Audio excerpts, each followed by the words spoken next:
தேவனாகிய கர்த்தர் கிழக்கே ஏதேன் என்னும் ஒரு தோட்டத்தை உண்டாக்கி தாம் உருவாக்கின மனுஷனை அதிலே வைத்தார்.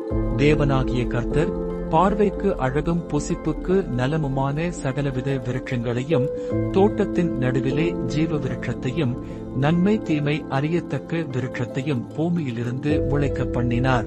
தேவனாகிய கர்த்தர் மனுஷனை ஏதேன் தோட்டத்தில் அழைத்துக் கொண்டு வந்து அதை பண்படுத்தவும் காக்கவும் வைத்தார். தேவனாகிய கர்த்தர் மனுஷனை நோக்கி, நீ தோட்டத்தில் உள்ள சகல விருட்சத்தின் கனியையும் புசிக்கவே புசிக்கலாம். ஆனாலும் நன்மை தீமை அறியத்தக்க விருட்சத்தின் கனியை புசிக்க வேண்டாம். அதை நீ புசிக்கும் நாளில் சாகவே சாவாய் என்று கட்டளையிட்டார்.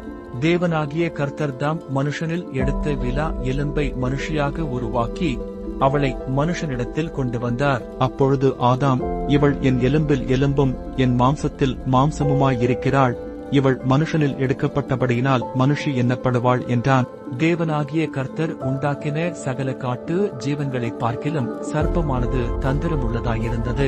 அது ஸ்திரீயை நோக்கி, நீங்கள் தோட்டத்தில் உள்ள சகல விருட்சங்களின் கனியையும் புசிக்க வேண்டாம் என்று தேவன் சொன்னது உண்டோ என்றது. அப்பொழுது சர்ப்பம் ஸ்திரீயை நோக்கி, நீங்கள் சாகவே சாவதில்லை. நீங்கள் இதை புசிக்கும் நாளிலே உங்கள் கண்கள் திறக்கப்படும் என்றும் நீங்கள் நன்மை தீமை அறிந்து தேவர்களைப் போல் இருப்பீர்கள் என்றும் தேவன் அறிவார் என்றது. அப்பொழுது ஸ்திரீயானவள், அந்த விருட்சம் புசிப்புக்கு நல்லதும் பார்வைக்கு இன்பமும் புத்தியை தெளிவிக்கிறதற்கு எச்சிக்கப்படத்தக்க விருட்சமுமாய் இருக்கிறது என்று கண்டு அதன் கனியை பறித்து புசித்து தன் புருஷனுக்கும் கொடுத்தாள். அவனும் புசித்தான். அப்பொழுது அவர்கள் இருவருடைய கண்களும் திறக்கப்பட்டது. அவர்கள் தாங்கள் நிர்வாணிகள் என்று அறிந்து அத்தீலைகளை தைத்து தங்களுக்கு அரைக்கச்சைகளை உண்டு பண்ணினார்கள். பகலில் குளிர்ச்சியான வேளையிலே தோட்டத்தில் உலாவுகிற தேவனாகிய கர்த்தருடைய சத்தத்தை அவர்கள் கேட்டார்கள். அப்பொழுது ஆதாமும் அவன் மனைவியும் தேவனாகிய கர்த்தருடைய சந்நிதிக்கு விலகி தோட்டத்தின் விருட்சங்களுக்குள்ளே ஒளித்துக் கொண்டார்கள். அப்பொழுது தேவனாகிய கர்த்தர் ஆதாமை கூப்பிட்டு, நீ எங்கே இருக்கிறாய் என்றார். அதற்கு அவன், நான் தேவரீருடைய சத்தத்தை தோட்டத்திலே கேட்டு நான் நிர்வாணியாயிருப்பதினால் பயந்து ஒளித்துக் கொண்டேன் என்றான். அப்பொழுது அவர், நீ நிர்வாணி என்று உனக்கு அறிவித்தவன் யார்?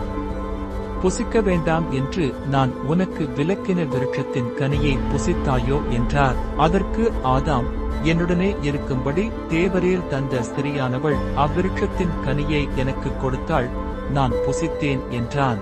அப்பொழுது தேவனாகிய கர்த்தர் சர்ப்பத்தை பார்த்து, நீ இதை செய்தபடியால் சகல நாட்டு மிருகங்களிலும் சகல காட்டு மிருகங்களிலும் சபிக்கப்பட்டிருப்பாய்.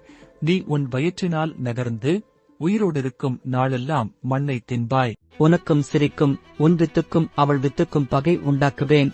அவர் உன் தலையை நசுக்குவார், நீ அவர் குதிங்காலை நசுக்குவாய் என்றார். பின்பு அவர் ஆதாமை நோக்கி, நீ உன் மனைவியின் வார்த்தைக்கு செவி கொடுத்து புசிக்க வேண்டாம் என்று நான் உனக்கு விலக்கின விருட்சத்தின் கனியை புசித்தபடியினாலே பூமி உன் நிமித்தம் சபிக்கப்பட்டிருக்கும்.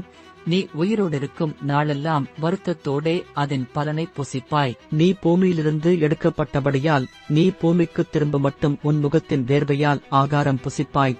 நீ மண்ணாயிருக்கிறாய், மண்ணுக்கு திரும்புவாய் என்றார். இப்பொழுதும் அவன் தன் கையை நீட்டி ஜீவ விருட்சத்தின் கனியையும் பறித்து புசித்து என்றைக்கும் உயிரோடிராதபடிக்கு செய்ய வேண்டும் என்று அவன் எடுக்கப்பட்ட மண்ணை பண்படுத்த தேவனாகிய கர்த்தர் அவனை ஏதேன் தோட்டத்திலிருந்து அனுப்பிவிட்டார்.